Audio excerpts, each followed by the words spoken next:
Radio Free Cybertron. Transformers. Rewind.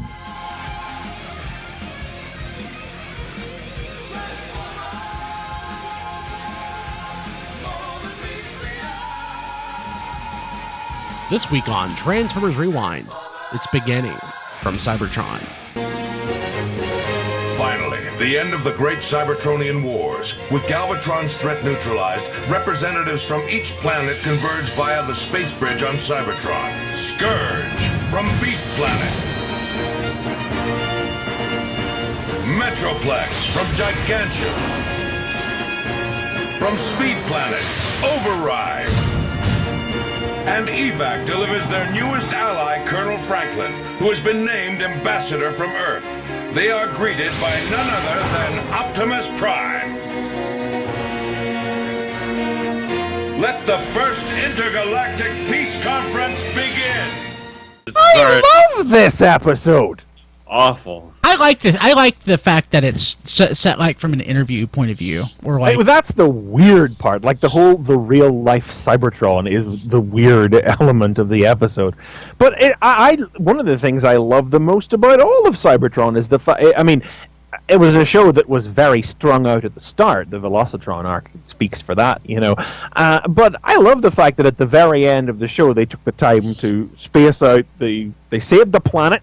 And there was a final episode for the showdown with Galvatron, and then there was an episode legitimately given over to be an epilogue to the whole thing, which is not just an end of Cybertron, but an end of the whole of the Unicron trilogy. Every other series, the last episode, this sort of stuff gets like the last 2 minutes or the last 30 seconds. So I think I applaud them for doing that. I wish Animated got this.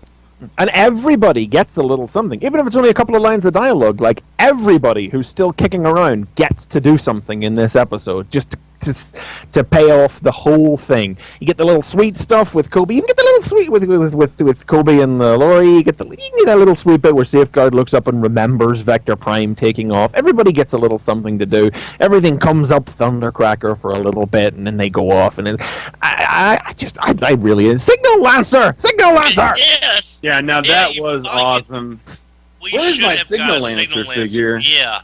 Yeah. JD. So I say this fully understanding basically how the Unicron trilogy happened, but watching the Unicron trilogy is, especially for me, Cybertron and Energon, it's a lot like going back and watching Master Force subtitled or, Victory subtitled, in the sense that just the fact that the way the language is kind of simplified. I mean, there's no, it wasn't necessarily English originally. It was originally written for the Japanese, right? Or it was co-produced, but the starting language was Japanese, or was it English with the intention to translate it to Japanese? No, it was Japanese. Yeah, so it's just, I don't know. It's kind of hard for me to really get into it, because it in a way seems sort of foreign. And that, I mean that in probably the nicest way. It's like that's racist. You would say that this is a foreign show? Yeah, really? I love Headmasters. I love Headmasters, for example. But the thing is, listen. I love Headmasters, but I appreciate it because it's so different. But the thing is, the Unicron stuff, especially like watching this. It's really different, but it was like released here virtually simultaneously, and that's just odd. Just odd to me. Well, no, this episode aired over a year after it aired in Japan. Really? Yeah. Yeah. But but as far as like things go, it's virtually concurrent. I know what you mean. Yeah, they started out very close together. But it's just odd. I mean, and the thing is, like the effort they took with like Red. Red is obviously different, but I like the way they did it better with Red. The only reason that happened with RID, and you know this, is because it was pumped in at the 11th hour to fill a gap. Yeah. That's the... And it's not like the show was written to be like with the intent that would appeal to multiple audiences or anything. I mean, the Japanese made Cybertron for the Japanese. Yeah. I mean, we know from repeated instances that they just ignored anything that anybody else tried to tell them, and they just made the show they were going to make. I mean, in general, I like the Unicron trilogy. I mean, I love the toys. I haven't seen all of it, but I mean, the parts I've seen, I liked. I liked the overall story. I like the concept and idea. The animation, sometimes, in particular in Cybertron, left something to be desired. I think the only thing about this, Energon, sorry. Yeah, my only thing, I guess, with this episode is just, I'm not used to having such a big, finale episode that's so heavy. It's just not I'm used to the, okay, the battle's over and we're done. So, I don't know. I mean, it is kind of neat that they're making the 4 ships and that they're going to, spread their Cybertronian seed throughout the galaxy. That's fun. I think more shows need this sort of thing, especially when you've got 52 friggin' episodes to play with. You can set one aside to end everything. When you have a cast as huge as this, and then I remember how Energon ended. It was like, Megatron exploded in the sun, and then the credits. Well, this is the original Superlink version, but the credits actually start rolling before the fight's even over. And then they they just roll the credits over everybody reforming after Optimus's spark splits back into everybody, and it's like, yeah, it's over, whatever. The sun is the future, and Desu. But they were new. I mean, they kind of had probably an idea that there was going to be another. Oh, that's even Armada did a little leap forward, a brief leap forward in time to give us a little epilogue. Yeah. I do. There are things I really like about Cybertron. I think Cybertron brought a lot of great ideas to the table. Cybertron is the strongest of the 3. It is. But you're absolutely wrong, Brian. That Rid is better than the series. Rid's awful. I think I love Red for a lot of reasons. The original source material is not one of them. Yeah. We'll be talking about some RID in a minute, but these 2 episodes are actually really good. The one we'll be talking about RID and this one are actually really good ways of highlighting the way the shows were dubbed. Now, we know Armada and Energon were dubbed by, a blind ape in a closet somewhere. But, Cybertron was dubbed with care. And honestly, Cybertron is dubbed with more care than RID reserves for itself. And we'll talk about RID in a little. Now, I'm not saying they're not dubbed, with respect or with as much intelligence as could be mustered, as could be brought to the project. But the episode we'll talk about RID, it has some problems, dub-wise, because they don't seem to quite know what they're doing as far as the story goes. But Cybertron never makes gaffes like that. Cybertron never makes gaffes about what is supposed to be where and who is supposed to be what and what's coming up next. Previous series sure did. The previous series sure did, though. Oh, God, yes, absolutely. No argument there whatsoever. Jesus, no. I mean, that was because the creators, the dub creators, obviously did not know what they were doing half the time. And I don't mean that as an insult. I just mean that as a statement of fact. They did not know what was happening in that show and what was coming down the pipe and what they were going to have to dub towards. And they evidently forgot everything they had done by the time they moved on to the next episode because they'd forgotten all that as well. But with Cybertron, you get to the very end of this episode and you get the ship's take-off scene. And like in the Japanese version of the episode, the theme music starts playing. And in any random dubbed for TV kids anime you could name, they would never go to the bother of dubbing the theme tune in there. They would just put some piece of generic stock background music that they would normally do. But no, they go out of their way to put in the dub version of the theme tune to that scene. And regardless of your feelings or not about the Cybertron theme song, anytime a cartoon's theme song plays within the body of the cartoon itself, outside of the opening and closing, you know something a little special is going on, something significant is happening. And then you get to the end credits of this episode as well, and they're different. They include all of the still images that were in the closing credits of the last Japanese episode to show you what everybody went off to do instead of the normal montage of images. I've never seen a dubbed for TV kids anime show do that. Go out of their way to change their burned-on credits that are attached to every episode to give it something a little special to send the show off like that. No, Cybertron was dubbed with a lot of care and a lot of respect, and this episode is another example of that. Is a great example of the fact that they did actually have some measure of respect for what they were doing, unlike the previous two series. It's the cadence of the language that I think is sort of off-putting for me. The fact that compared to like Beast Wars or Beast Machines, I mean, so that's just the thing. I've always found it off-putting, and especially even though I guess Gary Chalk and David Kay did more episodes of the Unicron trilogy than they did of Beast Wars and Beast Machines. I still can't not see Megatron from Beast Wars and Optimus Primal from Beast Wars when they speak, and it's always been jarring for me. But as far as this episode goes, there are things I really like about it.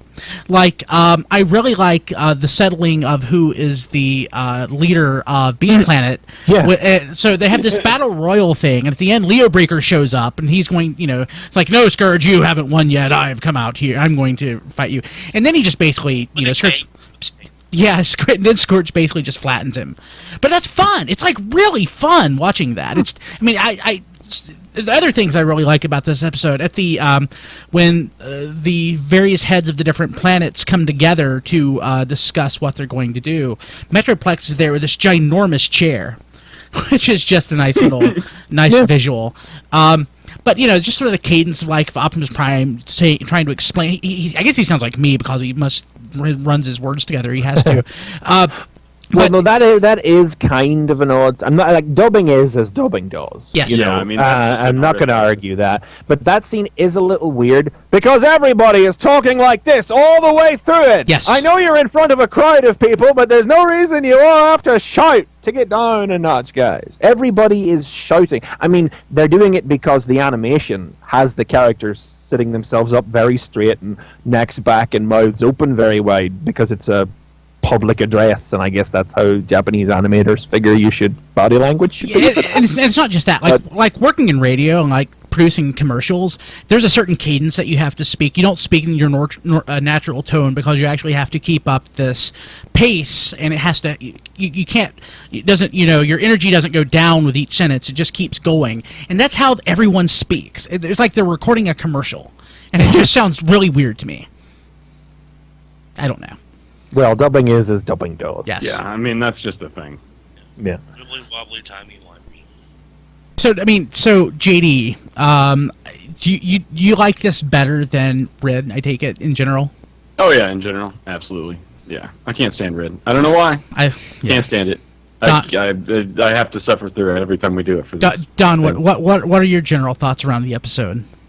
I like it just because you get that kind of closure. The only other time I remember seeing a show that did that recently was the last episode of Code Lyoko, where you got a episode that showed all the kids after Xana had been defeated and what they were going to do. Now they didn't have the threat of Xana to keep them together as friends or as warriors. And I like it when a show does that. You've got all this time and all this emotion invested in these characters. You want to see what happens to them. And seeing, the Dr. Suzuki and the guy get married. Yeah. You see these characters that you watch the entire series. You see what happens to them, and you have a sense of resolution. To be fair to the episode, no, I'm saying that you need that so you don't feel like I watched this whole show rooting for all these characters, and we get jack on how they turn out. That happens too many times, and it leaves you feeling like you hadn't even wished you even watched the show to begin with. I would be, to be fair to the episode, I guess that means if you're going to go into it cold, like has happened here with the two gentlemen, yes, it's not going to mean anything as an isolated set of 22 minutes. This is payoff. And we're going to talk about another episode in this round of things that as 22 minutes is fine in and of itself, but is all about paying off something else. And that's what a lot of this is. This is not an episode to take in isolation. But let's be friggin' frank here. Whenever you get into the final quarter of a 52 episode anime, no episode is ever an episode to take in isolation, because that's the stage the show has given up and turned into a film that they have just cut into 22-minute chunks. Mm-hmm. Yeah, that's fair. That's fair. And admittedly, I've watched 2/3 of Cybertron, not sequentially. It's in and out of order. I recommend Cybertron. Cybertron is honestly decent. It's dubbed with respect and care, and it's funny. And the first half of it is drawn out. The Lost is Drawn thing is ridiculous.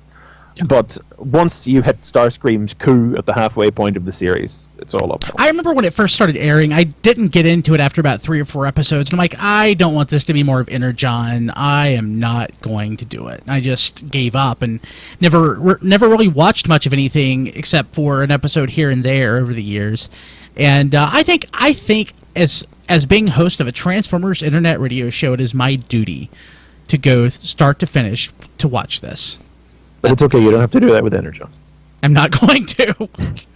I'm not going to. I'm not going to watch the last couple of episodes of Armada that I skipped either. Oh, you should watch if it's the last couple, you should watch them.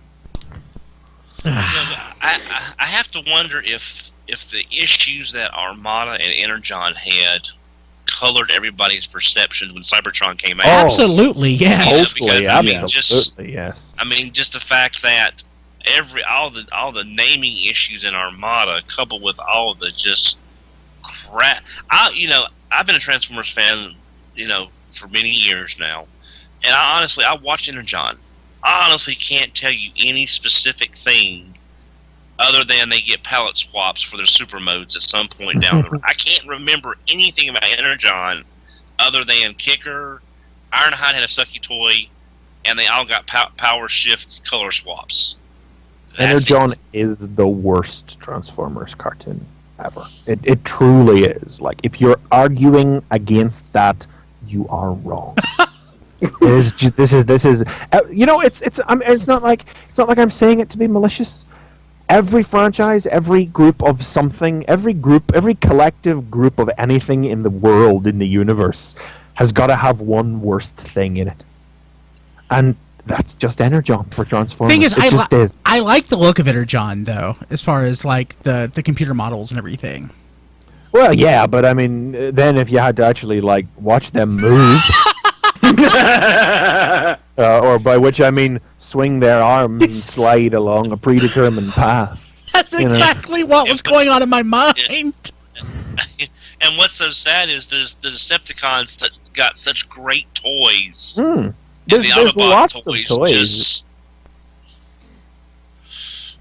Yeah, that's the one thing that's a saving grace in general of just Energon is like a franchise or a brand. The toys are great. I mean, I don't know. I like. There are lots of good toys, but I'm just the kind of guy who has trouble separating character from toy. And it's like I look at them and it's like, yes, I respect your engineering, but you hold little charm for me because all of your characters are basically, well, they're basically. It was the big return to the Victory way of doing things. Yes, sir, Optimus, sir, and that's your personality.